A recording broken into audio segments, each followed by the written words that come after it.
अमेरिकी क्रांति अर्थात अमेरिका का स्वतंत्रता संग्राम। बस 3 क्वेश्चन है।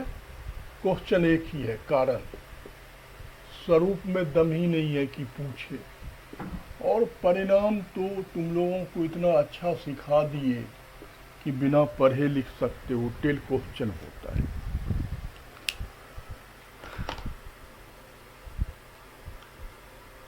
तो अमेरिकी क्रांति में आप अपना अनसॉल्व उठा के देखना, हमेशा कारण से ही घुमा फिरा के क्वेश्चन बनाते रहता है। लेकिन अमेरिकी क्रांति में प्रवेश करने से पहले कुछ चीजें मैं बता देता हूं, बुनियादी चीजें, वो ध्यान रखिएगा। देखो, जो आप अभी अमेरिकी क्रांति पढ़ रहे हो, ये वर्तमान का यूएसए है। क्या है? यूएसए, ट्रंप वाला देश, ठीक है ना। उस समय ये यूएसए नहीं था। यूएसए ये 1779 में बना है, घोषित रूप से। वास्तव में ये ब्रिटेन के 13-14 अलग उपनिवेश थे, माने अलग अलग देश थे, जिसे ब्रिटेन ने ही बनाया था। और उन्होंने मिलकर ब्रिटेन के खिलाफ स्वतंत्रता की लड़ाई लड़ी, और उसके बाद यूएसए नाम के फेडरल का निर्माण किया। अब प्रश्न ये उठता है कि ब्रिटेन कैसे पहुंच गया। तो देखो, तुम्हें पता होगा सेंट कोलंबस ने अमेरिकी महाद्वीप का खोज किया।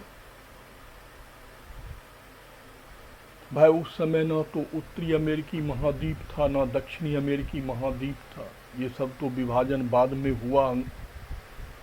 लेकिन तुम लोगों को पता है कि जैसे ही किसी नए भूभाग की जानकारी मिलती थी, ये यूरोपियन देश उसे आपस में बांटने के लिए ऐसे पहुंच जाता था कि जैसे उसके बाप का देश हो, उनके बापों ने वहां कमा के रखा हो, तो पहुंच गए। तो वर्तमान में जो उत्तरी अमेरिकी कॉन्टिनेंट है, उसमें जो 2 बड़े राष्ट्र हैं, वर्तमान का यूएसए और कनाडा। तो वर्तमान का जो यूएसए का भूभाग है, उस पर ब्रिटेन ने कब्जा किया था, और वर्तमान का जो कनाडा है, उस पर पहले फ्रांसीसियों ने कब्जा किया था। बाद में देखना उस पर ब्रिटेन का कब्जा हो जाएगा, वो अलग बात है। बाकी दक्षिण अमेरिकी हिस्से को स्पेन, पुर्तगाल और हॉलैंड ने लूट रखा था। कुछ कैरेबियन आइलैंड को पर ब्रिटेन का कब्जा था, कुछ पर फ्रांसीसियों का कब्जा था। इस प्रकार इन लोगों ने पूरी अमेरिकन महाद्वीप को बंदरबांट कर लिया, और वहां पर इन लोगों ने अपने बस्तियों को विकसित किया, कॉलोनी को, जिससे कॉलोनिज्म बना है। तो वास्तव में ये अमेरिकी क्रांति जो तुम देख रहे हो, जिसके बारे में पढ़ोगे, वो यूएसए का है, वर्तमान यूएसए का है। लेकिन उस समय वो यूएसए नहीं था। मैं बारंबार कह रहा हूँ, उस समय वो लगभग 13-14 अलग अलग कॉलोनी थी, अलग अलग देश थे। उनने अंग्रेजों के खिलाफ अपनी स्वतंत्रता की लड़ाई लड़ी, और लड़ने वाला भी अंग्रेज था, क्योंकि अंग्रेजों ने ही ये कॉलोनी बनाई थी। वास्तव में 1776 अमेरिकी क्रांति जो हुई, और उससे पूर्व ऐसे कई घटनाएं हुई जिस कारण क्रांति का जन्म हुआ। अब देखो, वास्तव में अमेरिकी क्रांति का जो इंट्रोडक्शन है वो समझना कि अमेरिकी क्रांति निसंदेह उपनिवेश और मातृराज्य, मतलब वो यूएसए के जो विभिन्न 14 कॉलोनी थे वो उपनिवेश हुआ, और ब्रिटेन उसका मातृराष्ट्र हुआ, क्योंकि ब्रिटिशर्स के द्वारा ही वो कॉलोनी बनाया गया था, के बीच मौलिक मतभेदों के कारण। वास्तव में अमेरिकी उपनिवेश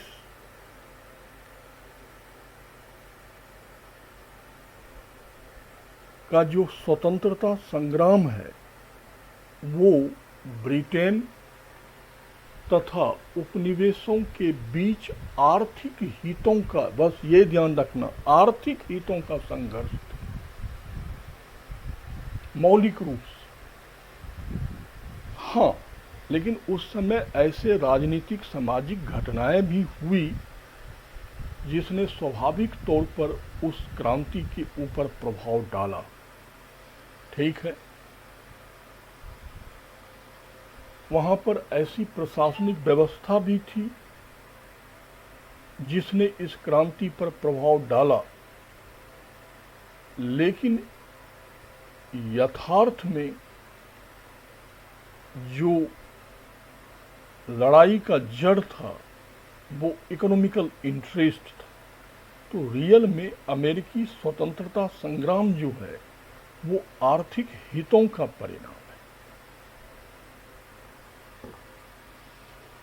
और चूंकि इस कॉलोनी के लोग ब्रिटिशर्स ही थे, तो भाई वो स्वच्छंद व्यवहार पसंद थे अपने मातृदेश ब्रिटेन में भी, यहाँ भी वो वही चाहते थे। तो उस को बनाए रखने के लिए भी ये विद्रोह किया गया था। तो राजनीतिक, सामाजिक, प्रशासनिक प्रभाव भी है इस पर, लेकिन मूल रूप से आप देखोगे ये आर्थिक हितों का लड़ाई है। तो हमेशा याद रखना कि अमेरिकी स्वतंत्रता संग्राम आर्थिक हितों का दुष्परिणाम है। अब देखो, अमेरिकी स्वतंत्रता के का सबसे प्रमुख कारण अब अपन लोग देखते जा रहे हैं, उसमें है सबसे पहला देखो, इंग्लैंड की सरकार का उपनिवेश पर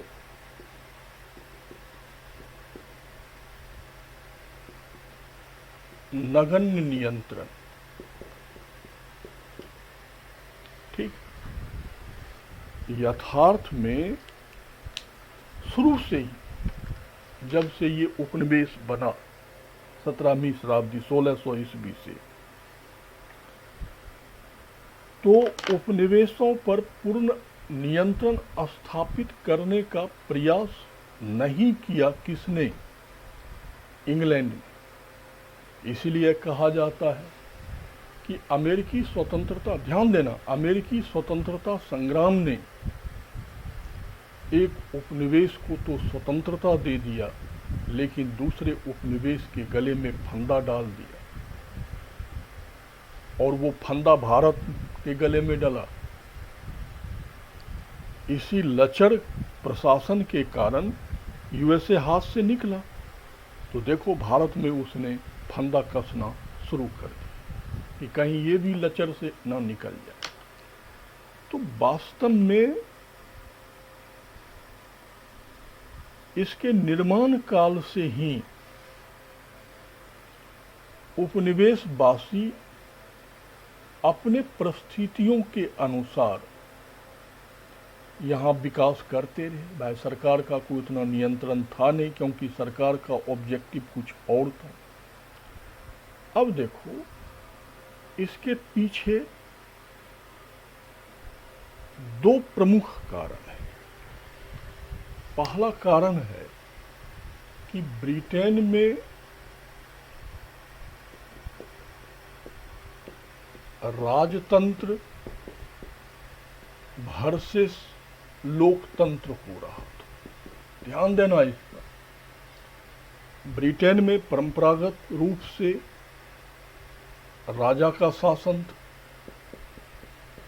अब देखो, 1688 में ब्रिटेन में गौरवपूर्ण क्रांति हुई, और गौरवपूर्ण क्रांति के बाद क्या हुआ, संसदीय व्यवस्था हो गई।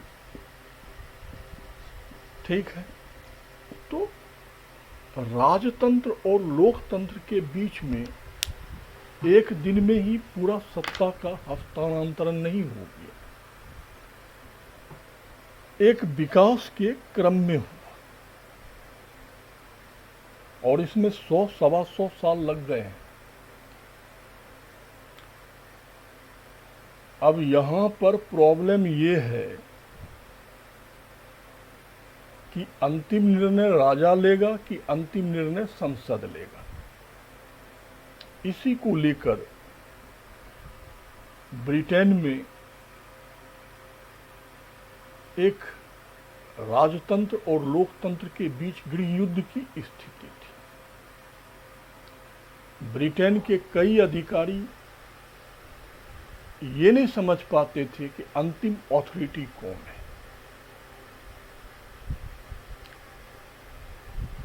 इसलिए उपनिवेशों पर प्रशासन की पकड़ ढीली थी। अब देखो, यूएसए के उपनिवेश से वहां के प्रशासक जो रिपोर्ट भेजते थे वो लंदन बंदरगाह के माल गोदामों में सड़ते रहता था, क्योंकि बंदरगाह के अधिकारी इस भ्रम में रहते थे कि यहाँ पहुँचाए कि यहाँ पहुँचाए। कभी यहाँ पहुँचा दिया तो ये डांट रहा है, कभी यहाँ पहुँचा दिया तो ये डांट रहा है, तो उनने वहाँ उसको सड़ने ही छोड़ दिया।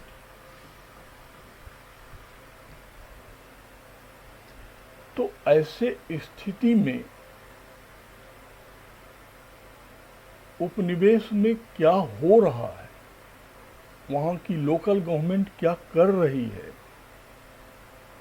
इससे ब्रिटेन का जो सुप्रीम पावर था, लास्ट अथॉरिटी थी, उसको पता ही नहीं था। वो निर्णय ही नहीं ले पा रहा था, कोई प्रशासनिक सुधार ही नहीं कर पा रहा था। इसलिए यूएसए के उपनिवेश में लचर प्रशासन चल रहा था। और दूसरा महत्वपूर्ण चीज क्या है कि वो महत्वपूर्ण चीज ये है कि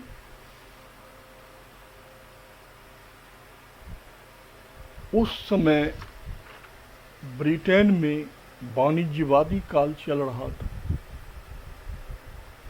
ब्रिटेन के सरकार का एक ही ऑब्जेक्टिव था, कंपनी को लाभ दे दो। अब वो कंपनी किस प्रकार से उपनिवेश का शोषण कर रहा है, उससे किस प्रकार का असंतोष पैदा हो रहा है, हमें कोई मतलब नहीं। भारत में भी देखे थे तुम। तो ब्रिटेन सरकार को सिर्फ ट्रेड से और रेवेन्यू से मतलब था, और वहां पर वो कंपनी उस उपनिवेश का शोषण किस प्रकार से कर रहा है, उससे कुछ लेना देना नहीं था। और एक तीसरा चीज था जिस पर ध्यान देना कि वो है त्रिकोणीय व्यापार। मतलब भारत, इंग्लैंड और आधुनिक यूएसए। कि भाई भारत का चाय रॉ मटेरियल ब्रिटेन जाता था और ब्रिटेन में वो प्रोडक्शन होता था, फिर वो यूएसए के विभिन्न बस्तियों में जाती थी। ऐसा ही इंग्लैंड यूएसए अमेरिकी उपनिवेश के बस्तियों के साथ व्यापार करता था, जिसको त्रिकोणीय व्यापार कहा जाता है। इसे अमेरिकी उपनिवेश के लोग बिल्कुल भी पसंद नहीं कर रहे थे। यही वो आर्थिक इंटरेस्ट कि भारत का चाय भारत से सीधे अमेरिका क्यों नहीं आएगा, यहीं पर प्रोडक्शन हो।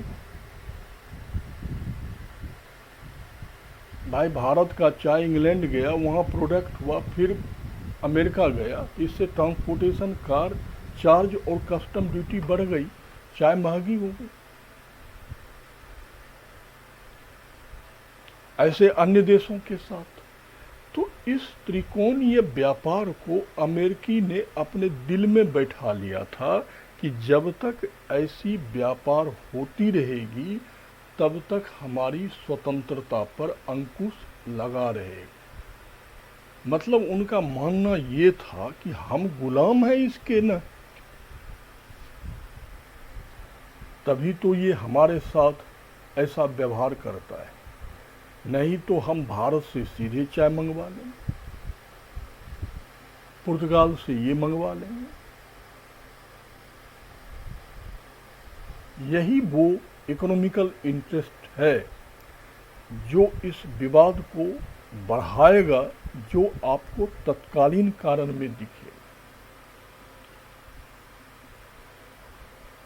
लेकिन इनके साथ साथ कई ऐसे सामाजिक प्रशासनिक कारण हैं जो अमेरिकी क्रांति को प्रेरित करेगा, और उसमें है दूसरा, उपनिवेश में इंग्लैंड के प्रति लगाव में कमी। ध्यान देना,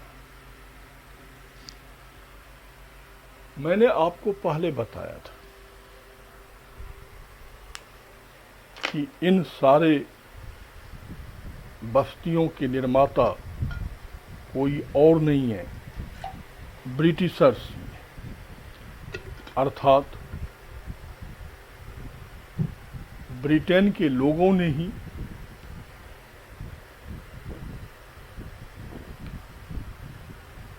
इन बस्तियों को बसाया था।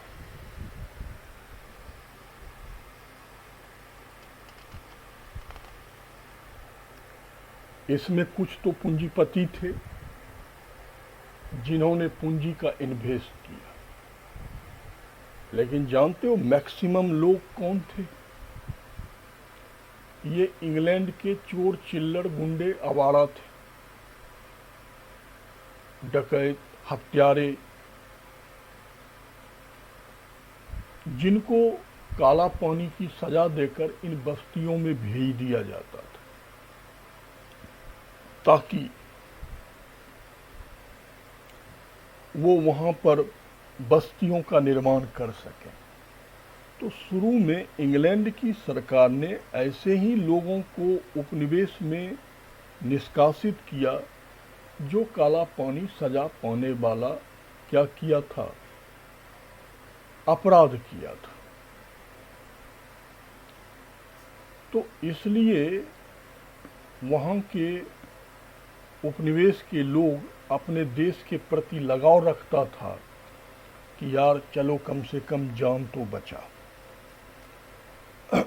लेकिन बस्तियां ज़्यादा से ज़्यादा विकसित हो, इसलिए इंग्लैंड की सरकार ने अपने जजों को, जेल के अधिकारियों को और चर्च के अदालतों को प्रोत्साहित किया कि ज़्यादा से ज़्यादा काला पानी की सज़ा दो और उसे वहाँ निष्कासित किया जाए। अब भाई साहब हालात ऐसे हो गए कि जिसको 6 महीने की भी सज़ा होनी चाहिए जिस अपराध में, उसमें काला पानी की सज़ा दे दी जाती थी। अब आप स्वयं बताओ, यदि भारत सरकार हम लोगों के साथ ये काम करे और किसी निर्जर द्वीप को आबाद करने के लिए हम लोगों को भेज दे, तो क्या हम अपने सरकार के प्रति, अपने मातृ देश के प्रति लगाव न रखेंगे? बिल्कुल नहीं रखेंगे। अब हमें 6 महीने की सज़ा मिली, आपने हमारे मूल भूमि से हटा के आधी दुनिया पार भेज दी। और ये घटना 1600 ईस्वी के बाद शुरू हुई और अमेरिकी स्वतंत्रता संग्राम की घटना 1770 ईस्वी में। अब पौने 200 वर्षों में मेरे भाई कितनी पीढ़ियां बदल गई होंगी। तो ऐसे पूर्वजों के जो संतान अब वहां हैं, वो तो अपने आप को ब्रिटेन वासी मानता भी नहीं है। भाई हमारे ही देश का देखिए, फिजी, गुयाना, मॉरिशस, सूरीनाम, एक चलिए भावनात्मक लगाव है, बहुत सारे भारतीय मूल के लोग हैं वहाँ। क्या वो भारत को अपना देश मानते हैं? वो सिर्फ जानते हैं कि मेरे पूर्वज भारत से आए थे, दैट्स ऑल। और कौन, इंग्लैंड ने उनके पूर्वजों के साथ अच्छा व्यवहार किया, वो भी इतिहास गवाह है। तो वास्तव में इंग्लैंड के प्रति जो उपनिवेश में एक शुरुआती लगाव थी, वो 18वीं सदी के मध्य के बाद लगभग समाप्त हो गया और वहाँ के लोग अपने आप को ब्रिटेन से अलग स्वच्छंद समझते थे। भैया हमें कोई लेना देना नहीं है। और ब्रिटेन इस मुकालते में रहा कि ये तो हमारे ही लोग हैं, कहाँ जाएंगे। अरे मेरा भाई, बाप भी बेटा का शोषण करता है तो बेटा भी विद्रोह कर देता है, तो ये तो आपके अपने लोग हैं। अब देखो, अमेरिकी उपनिवेश में इसने एक बहुत बड़ी भूमिका निभाई। किसने? बौद्धिक चेतना। इसलिए अमेरिका आज भी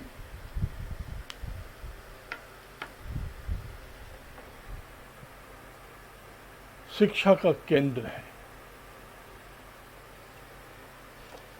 अब देखो, ये अमेरिकी जो उपनिवेश है,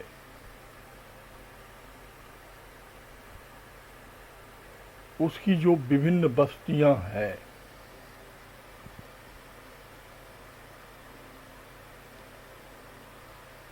उन विभिन्न बस्तियों के निर्माता तो अंग्रेज हैं, चाहे भैया वो चोर चिल्लड़ पूंजीपति जो हों, हैं तो ब्रिटिशर।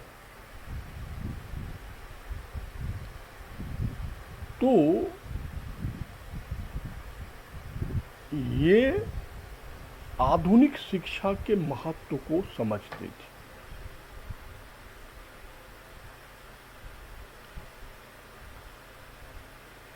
और इसलिए अपने अपने बस्तियों के निर्माण के साथ ही आधुनिक शिक्षा को उन्होंने अपने यहाँ प्राश्रय दिया। और शिक्षा के क्षेत्र में सबसे पहला काम पेंसिल्वानिया कॉलोनी ने किया, जो अब यूएसए का एक स्टेट है, वो उस समय एक पूरा स्वतंत्र देश था। तो पेंसिल्वानिया के क्वेकर समुदाय, कौन? क्वेकर समुदाय ने चर्च के देख रेख में शिक्षण संस्थाएं स्थापित की। 1636 ईस्वी में हार्वर्ड कॉलेज की स्थापना हुई। समझो, आज हार्वर्ड दुनिया का सबसे बड़ा विश्वविद्यालय है, नंबर 1 विश्वविद्यालय, समस्त ज्ञान और विज्ञान का केंद्र बिंदु है हार्वर्ड। 1636, जिस समय भारत में शाहजहां का शासनकाल चल रहा था। समझो दुर्भाग्य, उस समय हार्वर्ड में कॉलेज की स्थापना हो रही थी। 1693 ईस्वी में वर्जीनिया कॉलोनी में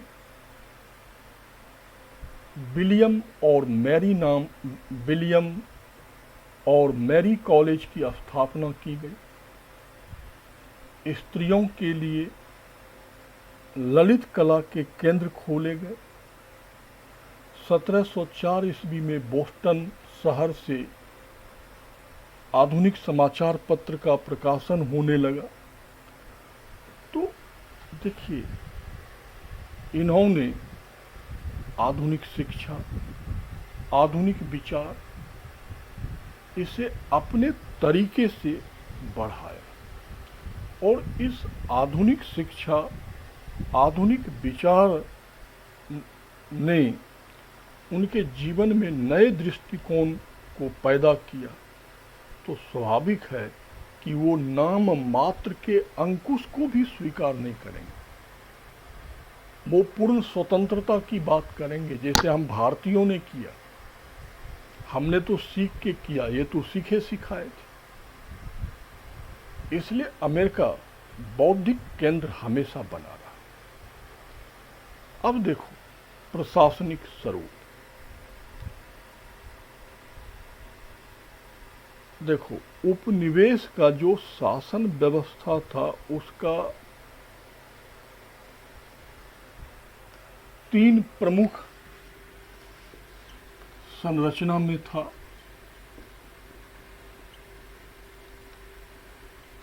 देखो, गवर्नर,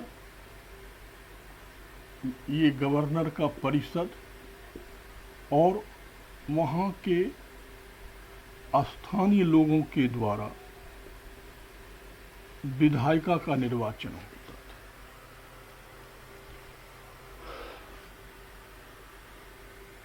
ये गवर्नर और गवर्नर के परिषद के सदस्यों के लिए की नियुक्ति ब्रिटेन करता था, मतलब महाराज। क्योंकि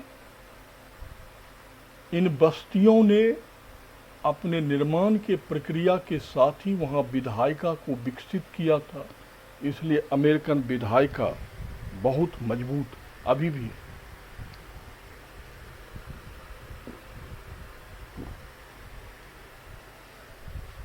इस प्रकार कार्यपालिका और न्यायपालिका पर ब्रिटेन का कब्जा था, विधायिका पर वहाँ के बस्तियों का कब्जा था। अब स्वाभाविक है प्रशासनिक गतिरोध पैदा होगा, क्योंकि प्रशासन के 2 अंगों का उद्देश्य ब्रिटिश महाराज है और प्रशासन के एक अंग का उद्देश्य उपनिवेश है। और उपनिवेश और महाराज के हितों में विरोधाभास है।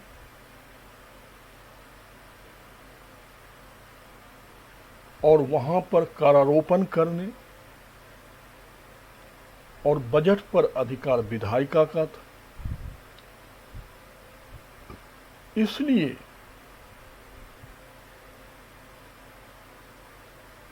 आप हमेशा देखोगे कि विभिन्न बस्तियों के विधायिका के द्वारा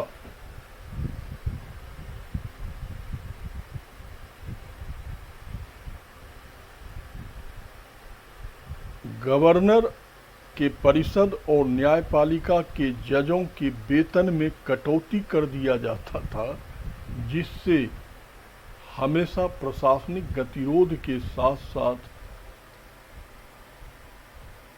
एक आपसी द्वेष भी पैदा हो रहा था। इस प्रकार ये तो स्पष्ट आपको पता लग रहा होगा कि शासक और शासित के बीच में समस्या है और वो एक दूसरे से असंतुष्ट हैं और उनके बीच में वो तनाव है। और वो देखने मिला 1752 में, जब उपनिवेश को लेकर सप्तवर्षीय युद्ध शुरू हुआ। नाम सुना होगा। ये सप्तवर्षीय युद्ध इंग्लैंड और फ्रांस में अमेरिकी महाद्वीप के उपनिवेश विस्तार को लेकर हुआ। और वो उपनिवेश विस्तार आधुनिक कनाडा है, जिस पर फ्रांस का कब्जा था और इंग्लैंड उस पर ये कब्जा करना चाहता था। अब ये युद्ध यूरोप में शुरू हुआ, आपको पता ही है, पूरे दुनिया में फिर शुरू हो गया। जहाँ जहाँ अंग्रेज और फ्रांसीसी थे, यूएसए में भी शुरू हो गया। तो अब देखना यहाँ पर कि अमेरिकन उपनिवेश को साथ देना चाहिए ब्रिटेन का, लेकिन उसने चोरी छिपे साथ दिया फ्रांस का। क्यों दिया? तो इन उपनिवेश वासियों को ये लग रहा था, अरे बगल में एक फ्रांस है तो कम से कम संतुलन बना हुआ है, और यदि कल को इस उपनिवेश से फ्रांस को बाहर कर दिया जाएगा तो फिर ब्रिटेन का प्रतिद्वंदी कोई नहीं बचेगा। तो ब्रिटेन का शोषण तो बढ़ेगा ही बढ़ेगा, हमारे ऊपर अंकुश भी बढ़ जाएगा। इसलिए अमेरिकन उपनिवेश के लोग ये चाहते थे कि इस युद्ध में ब्रिटेन हार जाए, इसलिए उन्होंने चोरी छिपे फ्रांसीसियों का साथ दिया। लेकिन भाई भगवान का कृपा है, ब्रिटेन हारता ही नहीं था, फ्रांस हार गया। उनके हाथ से कनाडा निकल गया, ब्रिटेन का उस पर कब्जा हो गया। इससे अमेरिकन उपनिवेश के विभिन्न बस्तियों के लोग बड़े सशंकित हो गए कि अब हमारे ऊपर अत्याचार होगा। तो इस अत्याचार से कैसे बचा जाए, क्या किया जाए? तो इन्होंने जो फ्रांसीसियों को युद्ध में चोरी छिपे साथ दिया था, तो इससे इन्होंने सेना गठन करने की प्रक्रिया सीख ली थी। इसलिए जॉर्ज वाशिंगटन के नेतृत्व में सिविलियन आर्मी की स्थापना कर दी गई